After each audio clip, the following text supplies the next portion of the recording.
Welcome to our channel. Today we how to backup Microsoft 365 workloads alongside VDS Backups, beginner guide step by step. Begin by ensuring you understand the importance of backing up Microsoft 365 workloads.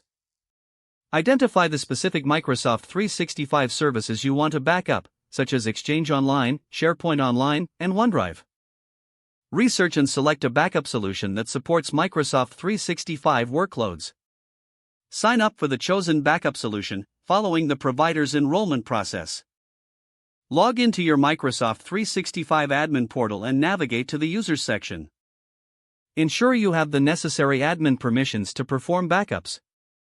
In your backup solution, initiate the connection process to Microsoft 365. Authenticate your Microsoft 365 account by entering your credentials. Grant the backup solution the permissions it requires to access your workloads. Choose the specific services you want to backup from the available options. Set the backup schedule according to your organization's needs. Decide whether you want continuous backups or scheduled backups at specific intervals. Configure backup retention policies, determining how long backups are kept. Enable any additional features, such as incremental backups, if available. Once configured, run your first backup to ensure everything is working properly. Monitor the progress of the backup through the dashboard of your backup solution. Review logs and notifications for any issues or errors during the backup process. After a successful backup, verify the integrity of the backed up data.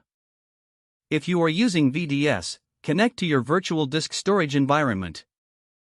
Follow the instructions to integrate your Microsoft 365 backups with VDS. Test the restore process to ensure that you can easily recover data if needed. Document your backup and recovery procedures for reference within your organization. Regularly review and update your backup strategy as needed to keep pace with changes. If the page does not load, refresh the browser or try again in a private or incognito window. Make sure you are using the correct email address, then retype it carefully to avoid small typos.